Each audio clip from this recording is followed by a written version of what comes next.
If those catch on fire, you have to tell me immediately. Okay? Thanks. Welcome back. 28 Days Haunted is a Netflix series that aired in 2022. This was my first gander into a professionally produced ghost hunting situation, and I was ready to suspend my disbelief, and I was really excited for any gabba gabba ghouls that would come out. Needless to say, I was disappointed. I'm not a skeptic necessarily. I'd like to believe there's something, and I definitely believe that some people are more intuitive than others. But this show definitely didn't help me believe that they had any real ghost encounters. And just wait till you see what they do at the end. They completely threw their entire show under the bus for a 2-second clip. Wild. The premise of the show is presented by who I call the surveillance team. This is made up of Aaron Sagers, who is a paranormal journalist, and Tony Sparrow, who is the son-in-law of Ed and Lorraine Warren, and he's also the director of NESPA, which is the New England Society of Psychic Research. If you don't know who Ed and Lorraine Warren are, they are arguably the most famous paranormal experts. Some people would say that they are grifters because they think they're lying. You might be familiar with some of the movies that were made based on some of their most famous cases. Movies such as The Conjuring, Conjuring 2, Amityville, stuff like that. Anna Lorraine Warren had a theory that it takes 28 days to pierce the veil between living and dead, to be able to uncover secrets to solve cases, and to also cleanse spaces as well. This series looks at 3 teams of paranormal investigators in different haunted locations. They are supposedly isolated with no access to internet or the outside world, and they have to stay there for 28 days and uncover the secrets of the location. They are also blindfolded as they're taken to their locations, and I don't really know what this does for them, because A, I'm sure they know what city they're in, and B, as soon as they arrive to their location, they immediately know what the name is. So I don't know. I just wanted to add that these places were chosen because of their quote-unquote increasingly aggressive hauntings. So let's introduce our teams. Firstly, we have Amy, Shane, and Ray at the Lumber Baron Inn in Denver, Colorado. Shane and Ray are both paranormal investigators. Amy is introduced as sensitive. Women. Why you gotta do it like that? Sensitive, I've learned, is another term for psychic medium. Shane and Ray have worked together before, but neither of them have ever worked with Amy, so maybe keep that in mind. In Madison, North Carolina, we have Brandy and Jeremy. Brandy is a 5th generation psychic medium, and Jeremy introduces himself as... And by day, I'm a professional firefighter. By night, I am a demonologist. And finally, in Preston, Connecticut, we have Sean, Nick, and Aaron at Captain Grant's Inn. Sean is a psychic medium, and Nick and Aaron are paranormal investigators, and those two have worked together previously for the last 12 years. Nick also describes himself as a skeptic, which I think is hilarious that they put him in this show, but he is more of a tech guy, so he does the audio visual. Immediately before they even step into any of their locations, they're like, oh, this is so heavy. I feel so much energy. I hear children giggling. It was a man. All right, boys, pack her up. Case closed. Brandy immediately finds a framed photo of a family and claims those were the children that she heard and saw. Reports from the store claim that they hear whispering and they feel like they're touched? What? Reports from the store claim that they hear whispering and that they feel like they've been touched or poked by disfigured women and children. I just want to add that no one was murdered in this store. They also didn't own the store. The only tie that the family have to this store is that after they died, they were embalmed here and their bodies were held here because the store used to be the town's funeral parlor. So there's actually no reason for that framed photo to be here other than the fact that it acts as physical evidence for them to have confirmation bias on and to base their theories on. So it's just a bit weird if you ask me. They explore upstairs and they find a display of a coffin that confirms that this store used to be the town's funeral parlor. You've got to be kidding me. Holy shit. Are you shitting me right now? Jeremy says, tonight, Brandy, I'm putting you in a coffin. Tonight, Brandy, I'm going to put you in a coffin. Are you serious? And they both think that's hilarious and giggle about it. Oh, yeah. Back at Captain Grant's inn, they are exploring upstairs. Sean is throwing holy water at everything in sight, because why not? And Aaron just goes, "This is strange wallpaper." This is a strange Dude, wallpaper. I don't like this hallway. Okay.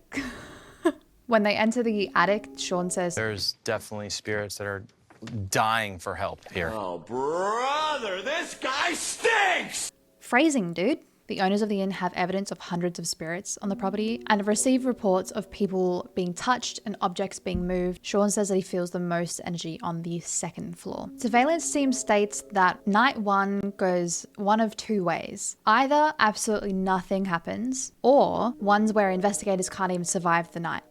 Like, do they die? What do you mean survive the night? It's all or nothing. Each team's going to start their investigations in the room they felt the most energy in. Needless to say, stuff happens to all three teams, but it's no big deal. No one dies, don't worry about it. Amy, Shane and Ray say they felt the most on the second floor in Amy's room and Shane's room. Also, isn't it kind of fucked up that they make them sleep in the rooms where supposed murders happen? No? They're attempting a sensory deprivation method called the Estes method, where basically someone is wearing noise-cancelling headphones that are plugged into a spirit box and they're wearing an eye mask so they can't see or hear anything but the spirit box. A spirit box, if you're unfamiliar, is just a small device that rapidly cycles through radio frequencies, and apparently ghosts can manipulate this white noise to make it say words in response to questions that they're asked. This is what it would sound like. Apparently, using this method, Shane can tell how many spirits there are and if they need help or if they want them to piss off. Immediately, he starts saying the ghosts are saying, "I'm dead, I killed them, get out, watch me do it again," which a lot of netizens say is unlikely that would be so comprehensive and also so immediate, and that this really annoyed them. Shane says the session started with him connecting to two women. You sly dog. Amy says she's felt the same two women in her room, so they go and repeat the method in her room as well. Amy hears the name Kara and then immediately starts repeating her being cussed out by a different ghost. We start hearing banging from somewhere else in the house, and Amy quickly whips off her blindfold and is noping out of there, saying that she could see eyes. Shane agrees and says, "I felt the same thing, and that's why I had to stop." Yeah. No doubt. Yeah. The narrator tells us that yes, two women were murdered in Amy's room, otherwise known as the Valentine Suite, in the 1970s, but the killer was never found. The boys' investigation also starts on the second floor in Nick's room. Shane is just standing there listening, and he says he hears "I'll rip your heart out," and that he hears the name Adelaide. They have a spirit box in the form of an old-timey radio, and they have what they call an electrostatic generator, which apparently gives ghosts more energy to communicate better. It also just looks sick as fuck, so I don't know what to tell you. They begin to hear thumps and bumps coming around them, and the radio is just going absolutely crazy. The spirit box says something that to me sounds a lot like "love you." But Sean is like, that definitely said Adelaide. Okay. Just said Adelaide. And that he hears a woman asking for help. The spirit box then says he's psychic because he didn't even need the spirit box to hear that. He just heard it himself. He's psychic. He's psychic. Right after I said that. It's freaking insane. Back at the Madison dry goods store, Brandy is nervous that she might get attacked when she's lying in the coffin. And I'm thinking, aren't you likely to be attacked anywhere? Why are you more vulnerable if you're lying in a coffin? I don't know. They introduce a new piece of equipment called a REM pod. A REM pod reacts to ambient changes in temperature, so theoretically when a ghost touches it, it will make a beeping noise. So ghosts will touch it when they want to respond yes to a yes or no question. Brandy is in the coffin and Jeremy starts reading her eulogy. It's like kind of creepy when you think about it. Brandy interrupts to say that there are children surrounding her and that there is a woman hovering over her face. And she says that the woman is telling her that something happened to her because of a man. She sees a lot of blood on beds, so she believes that things have happened to multiple people. Brandy says they've surrounded the casket and Jeremy is just immediately clutching his pearls. A male energy tells her to get out and then she feels something touch the top of her head. End of night 1, episode 1. I also noticed that in the credits they have a team of engineers. What do you need engineers for, huh? Kind of suspicious. The narrator tells us that days 2 to 7 are crucial because the spirits would start launching psychological warfare to get the investigators to leave. Amy, Shane and Ray are going to investigate the basement because apparently they heard the word basement from the spirit box. They just neglect to show us that clip even though there are cameras filming them 24/7 from every single angle, and they were also personally recording their spirit box session, but who am I to judge? They find a door to a tunnel which leads to what looks like a root cellar, and they go inside. Shane says if that heavy door closes behind them, they're going to be trapped in there forever. Dramatic. It's not like there's a massive team of people watching them 24/7. They start the Estes method again, and Amy hears the name Marianne, but immediately the evil spirit takes over and tells them to get out. I'm kind of confused though, because if the evil killer spirit is there, does that not mean that he also died there? Like, why is he there? Shane begins to see shadows from outside of the root cellar, so they all freak out and leave. Amy says they now have the names Cara and Marianne, but they think the secret goes a lot deeper than just that. The narrator confirms that yes, Cara and Marianne were indeed the victims, and they were both killed in the Valentine suite, which happens to be Amy's room. The three wise men are sitting at the kitchen table chatting, and they decide that they will try to contact Adelaide. Sean is asking the spirit box questions and asks Adelaide if she knows who the captain is, who the inn is named after. She says, "My captain," and says, "Wife." Did you know Captain Grant?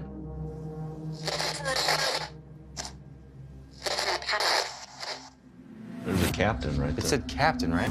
She just said my captain in a female voice. I'm pretty sure that said my captain. What do you mean my captain? If you know Captain Grant, wife.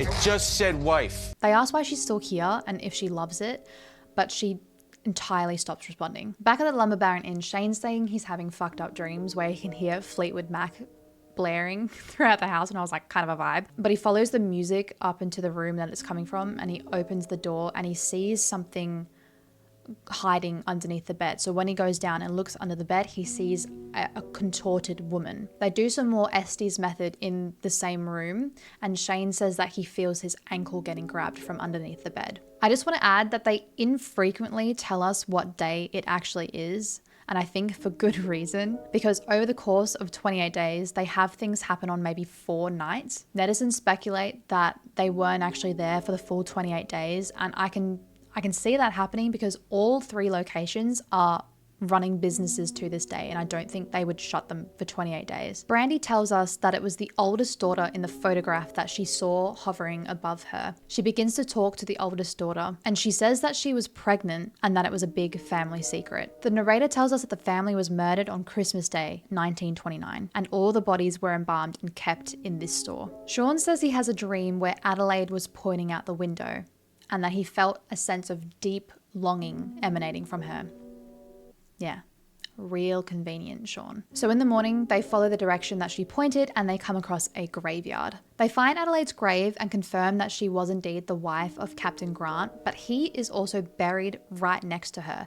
So they're not understanding where this sense of longing from her is coming from if they're already buried next to each other. So the team suspect that something is keeping Adelaide trapped here. Nick is seen holding a bottle of baby powder to, I guess, make it easier to be able to read what the headstones say, but if you didn't know you were going to a graveyard beforehand, why would you just happen to have that on your person? Also, they completely disregard that her name isn't actually Adelaide, it's Mercy. Her middle name is Adelaide, but we didn't need to know that. It would be way too confusing for us idiots watching if the ghost's name was Mercy.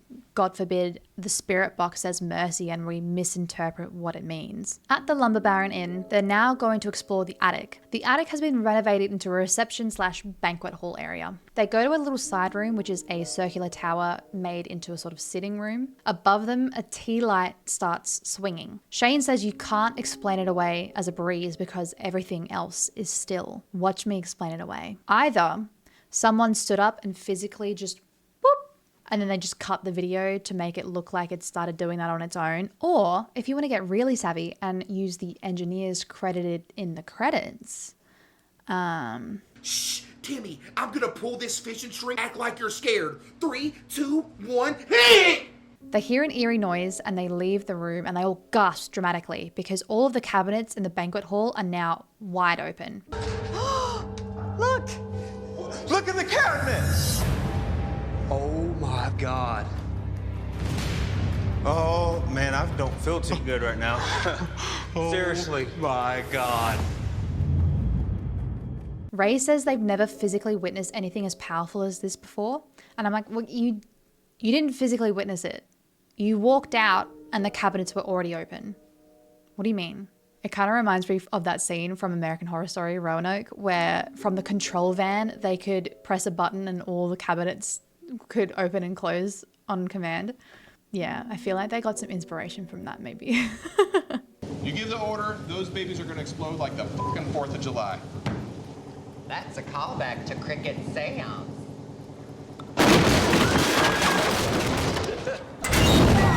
Oh, that's great. The surveillance team replays the cabinets opening by themselves and says that the activity at these places is on par with some of Ed and Lorraine's most famous cases and even exceeds some of them. Sorry, you mean cabinets opening is crazier than a man possessing a little child and his voice coming out of her? My name is Bill Wilkins, and I'm 72 years old. And her levitating and all the crosses in her room turning upside down? You mean to say it's crazier than a mum being possessed and trying to murder her own children and being covered in bruises and whatnot? And their son-in-law is saying this? Okay. Brandy and Jeremy on the top floor, and Brandy is surrounded by the spirits of the family except for the father. The eldest daughter is showing her the image of the father shooting everyone in the family. Jeremy says he can hear something coming up the stairs, and Brandy says that she can feel something that doesn't feel human. Oh, shit. There's someone trying to come up these stairs. Something's over here telling me to get out, but it's not human form. So we get our first update on what day it actually is, and it is already night 10. From the surveillance team, the journalist says that week 2 is the most difficult to endure because they're more susceptible to attacks. But I'm pretty sure he said the same thing about night 1 and also days 2 to 7. He keeps dropping the hint that teams are going to be really susceptible to demonic possession. I just think it's funny that the location where the entity has been described as not feeling human just happens to have the only demonologist on the show. Just me? All right. Jeremy's got his dogs out as they discuss things over dinner, and they decide that tonight they will investigate the drawing room. They're going to try and connect with the mother of the family, and Jeremy is reading a prayer to make her more comfortable about visiting them. Brandy starts asking questions, and they hear thuds from outside the room. Jeremy starts throwing holy water around and saying he's got it under control. I got things under control out here. The mother tells Brandy that the father murdered the family because of the pregnant daughter. Brandy runs out of the room because something scares her, and Jeremy begins shouting prayers, yelling at Brandy when she interrupts him. This is going to be a reoccurring theme. Destroy them! Languish them! Jeremy! So that they what? Are you hearing Do that? not let me stop! Tensions are high in the Lumber Baron Inn because Amy is refusing to do something called mirror scrying. As she says, this opens a portal and can be really dangerous for her. Ray discusses this with Shane privately and says Amy is useless and that he doesn't see the value that she brings if she's going to refuse to help them. If Amy's not going to use her psychic abilities to help our investigation, I'm not sure why she's here. I'm having a hard time figuring out what value she brings to our group. Seems a bit overboard, don't you think? They get stuck on this for a good while, so let's check back in with the three wise men. Sean runs downstairs to Nick and Aaron and says something wrote on his mirror while he was in the shower. He says that it says, "I see you" backwards, like something was writing it from the other side. Yes, spirits love communicating with mirrors, which coincidentally just happens to be what the other team was just discussing earlier. Nick cracks me the fuck up here because he just goes, "I think Sean did it." I really don't think it was anything paranormal that wrote "see you" in the mirror. I really think it was just Sean. They're going to now attempt to communicate with the spirit using the spirit box whilst looking through mirrors. This is the best bit in the entire show, and you can't convince me otherwise. Sean asks, "Who is writing on my mirror?" Who is writing on my mirrors? And the spirit box says, he is. Sean says, who's he? Who is he? You, Sean? Did you hear that? Fucking clocked him. Nick is giggling to himself in the corner. Sounds like the spirits are saying Sean wrote "CU" on his mirror. I'm not pointing any fingers. That's just what I heard on the audio. They begin hearing thumps and bumps and they run upstairs to investigate. Aaron out of nowhere says they should go to the cemetery, and Nick pretty much says that's a dumb idea. Things are happening here. Why would we leave now? And Aaron gets really upset and they start fighting. Nick just gives up and goes, okay, you will go do that. While he's in here alone, you and I will go to the cemetery. It's a great idea, but it doesn't make sense for right now because you got all this shit happening around the house and you're like, well, let's leave. In his private interview, Aaron starts crying and says, Nick didn't have to make me look dumb like that.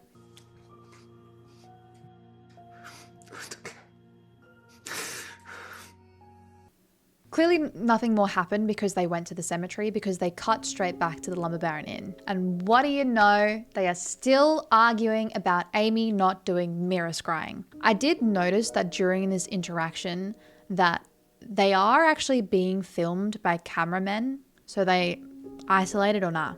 Back with the Three Stooges, Sean says, I can't believe the ghost wrote on my mirror. Yes, we are still stuck on that. I thought it was crazy with the amount of references to mirror in here. I mean, the writing on my mirror too. I mean, we still don't know what that is either. Is it saying "CU" to all three of us? And Nick replies, well, they did give us a response for that. And he replays the response of the ghost saying that Sean did it. Sean immediately gets very defensive and goes, I'll do a lie detector test. I'll say it right now. You want to give me a lie detector test? You want to play that game? I don't know about you guys, but I think Sean did it. Sean claims that the ghost is trying to pit them against each other. The surveillance team go, wow, I really can't believe they're all experiencing the same things. The ghosts are really trying to divide them. That's crazy that they're all experiencing the same things that you expected them to experience.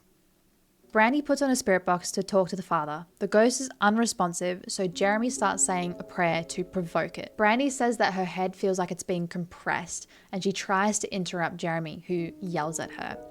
She immediately bursts into tears, and as Jeremy comes over to comfort her, she says, I know who impregnated the daughter, and it's who we suspected it to be. The spirit box suddenly says, get her! And Jeremy says, the only way you're getting to her is going through me. The only way you're gonna get to her is to get through me. And boy howdy do they. Episode 4 starts with Brandy trying to tap out, which would result in Jeremy being alone, which was far too dangerous. She decides to stay because she feels bad for the family that's stuck here. Brandy has the grand idea to bring their beds downstairs so they can sleep better, because it's a well-known fact that ghosts can't use stairs. Jeremy is very blasé and meh and frequently looks like a lizard wearing a human suit. They move their beds downstairs and they're finally able to get some good rest during the daylight. Adelaide visits Sean in his dreams again and points out the opposite window. They take a thermal imaging camera outside at night towards the place that she pointed. They happen to find a hot pile of dirt and will investigate it later. At the Lumber Baron Inn, they are still fighting about the mirror scrying. Oh my god. The boys are going to confront Amy. It's day 17. They've been arguing about this for about 6 days. What have they been doing that entire time? Less crying, more scrying, you know what I mean? They very easily come to the compromise of doing candle scrying instead. It wasn't even Amy's suggestion, but she immediately was like, yeah, I can do that, easy. No problem. Candle scrying, maybe? I'll do the candle thing. Awesome. I'll do that. Because I do that with some meditation and stuff. So. Okay. Why couldn't they have done that a week ago? What do you mean? Night 17, they begin to candle scry in the Valentine suite. The boys leave the room and take up camp at the bottom of the stairs for some reason. She starts asking questions to see if the candle will flicker in response. Shane says he can see shadows moving around upstairs. Did you see it? On the left side of the doorframe, barely visible on... Amy suddenly yells out to the boys and they quite casually make their way back upstairs. Amy claims that the spirit that touched her was the spirit of the killer. She said he was very angry and hates women. Shane goes, it's not fair that we make you do this. I'm going to tap into my own psychic ability. Yes. Shane is suddenly psychic. So what the hell were they arguing for the last week when he could have done the mirror scrying the whole time? Brandy and Jeremy set up shop in the tobacco room with a spirit box to make contact with the father spirit. They can hear footsteps walking towards them. They ask its name and the spirit box says Charlie. Jeremy starts getting a headache and the spirit box tells them to get out. The narrator confirms that the father's name was Charlie and that he was in fact a tobacco farmer, hence why they might have had a stronger connection in that room. Back with the boys, Nick is ready to dig up this hotspot. I just think it's a bit strange that there's a weird patch of fresh dirt amongst an otherwise very healthy field of grass, and the dirt has very clearly been put on top of the grass around it, like someone dug a hole and filled it back in yesterday. It's giving the Twilight movie where Victoria is running through very randomly placed mounds of dirt to leave her footprints. He digs up what he calls a copper pentagram. It very much just looks like a blue star to me. He says there's no scientific reason for the hotspot. No, stop. Sorry, what were we up to? Jeremy wants to provoke Charlie with prayer because he thinks Brandy's approach isn't working. Jeremy is now doubled over, yelling, "Get off me," and yelling at Brandy to leave. Get out of here. No, please. Get out of here. I felt it and I heard it. Get off of me! That is not Charlie. That is a demon. Get off of me! They use the same soundbite of him yelling twice. Oopsie poopsie. Shane says he needs to step the pussy up and he's going to put himself in a sensory deprivation tank. The weird thing about this is that it's done outside where literally nothing has happened. Whilst Shane is in the tank, we can also see Amy scrolling on her phone. Oops. Hey Google, show me unsolved murders in Denver, Colorado. Shane says that he sees Marianne walk up to her room, open the door, and the killer is inside her room. He makes her get on her knees and then he shoots her in the head. He says there's many more and then dramatically opens his eyes as the episode finishes. Shane gets out of the tank and says that he saw Marianne's death, and Amy is looking very amused for some reason. Shane begins explaining what he saw and said that the killer looked like he had a mustache or facial hair or something like that. Oh my god, it was Shane all along. Shane says he thinks there's multiple people missing and killed by the same person. The three blind mice are discussing what the star could mean. They all seem to agree that it's a sign of the dark arts or of the occult. The narrator says they may have discovered a 1600s pentagram owned by Jonathan Brewster. How? How did you know that? They give no explanation as to how it could have got there other than it was dropped 400 years ago and 400 years of life buried it that deeply. Yeah. Brandy says that ever since Jeremy provoked Charlie, he's not been acting the same, and that he's just complaining and sleeping all the time and being very aggressive.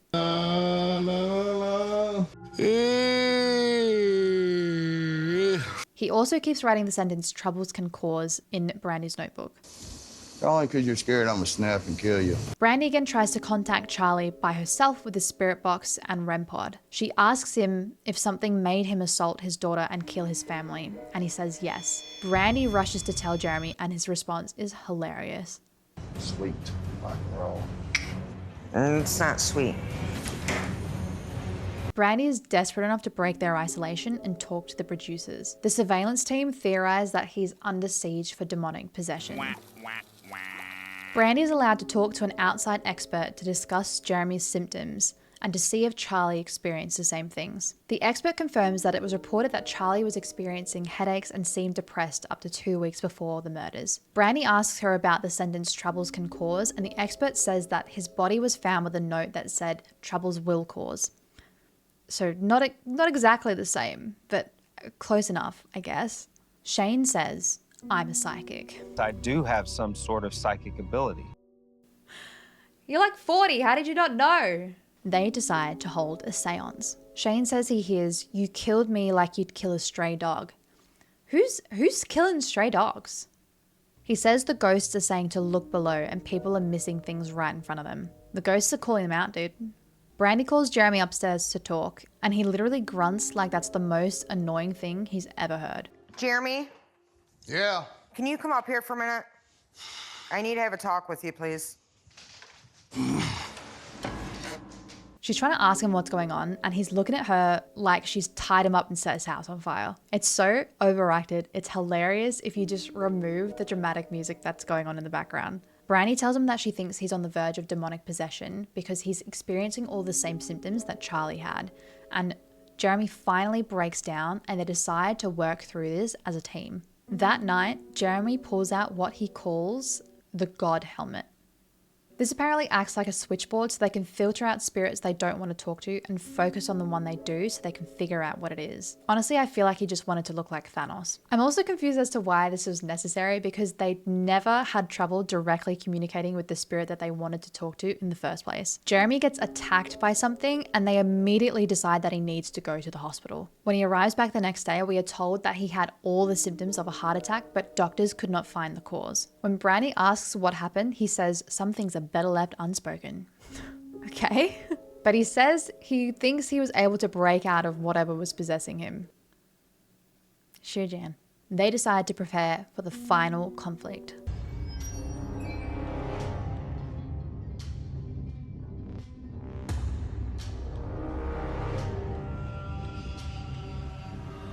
Sean attempts to contact spirits and somehow comes to the conclusion that because there was so much dark magic performed here, it opened a portal and got clogged with evil energies that no spirits can leave anymore. The solution to this is to cleanse all of the mirrors so the spirits can pass back through. This situation is the most confusing because no one was killed here and there are no bad spirits, they're all just stuck here. But when they start to cleanse the house, we can hear chairs being thrown around and rooms that we can't see, and huge thuds and slamming doors. The three musketeers are walking around the house throwing holy water on mirrors and praying. They condemn all of the bad spirits and they ask the good spirits to confirm that they've crossed over, which the good spirits say yes, which I don't know how that's possible if they've already gone, but don't worry about it.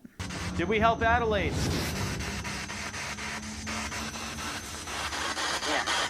Yeah. Yes. Also, that seemed very easy. Back at the Lumber Baron Inn, the trio decide to check out the root cellar again. The boys hear what they describe as a blood-curdling scream, which honestly just sounded like someone doing a really good yawn. Amy says she couldn't even hear it. There's What was that? Was that? Did you hear that? What? You hear that scream? No. They somehow find a perfectly preserved excerpt from a newspaper hidden in a hole in the wall, describing another attack on a female in a diner a few miles away. Shane claims that the killer clipped this and kept it as a souvenir. The mystery apparently was solved because the root cellar has a manhole that he could get in and out of. I don't think how the killer got in and out of the house was the mystery. I think the mystery was who is the killer, which we still don't know, by the way. Jeremy is running around upstairs yelling and we hear things thudding and items start falling off the shelves. There's not a damn thing you can do about it. Jeremy. God damn it! No, you will not! You will not! You stay back! Okay, you keep living your life with that insane delusion in your mind rather than thinking it's some random person wanting to make a scary video to scare people with some fishing string. Jeremy finishes yelling and claims he pushed the demon away for long enough that the family can now cross over. So the demon is going to come back? What? The trio say goodbye to Marianne and Kara and thank them for making them better investigators. Yeah, they're still stuck here. They claim that they definitely needed the 28 days to uncover what they needed to. Whatever the fuck that was. The surveillance team claimed the experiment was a success because they unlocked the mystery. I feel like you could have done everything they did in one night, honestly. The ghost even told them off for missing the newspaper clipping the first time. Also, what did they solve? Nothing. Well, my work is done here. What do you mean your work is done? You didn't do anything. Didn't I? It also just kind of seems disrespectful to tie in a third murder just because it happened to take place nearby. Sean says he's emotionally connected to Adelaide and brought flowers to her grave. Bro, she's married. Give it up. The surveillance team decides this is another success of the 28-day cycle because they close the veil. And finally, Brandy is communing with the spirits of the family and says they are smiling because they are finally free and can move on. They leave to go visit the cemetery where they're all buried. The surveillance team is saying that this was the most intense situation of all of them. And again, this confirms that the 28-day cycle theory was correct. And emphasize they were risking a full-blown demonic possession and how dangerous it is participating in the 28-day cycle. They are shown switching off their CCTVs, and then they cut to this.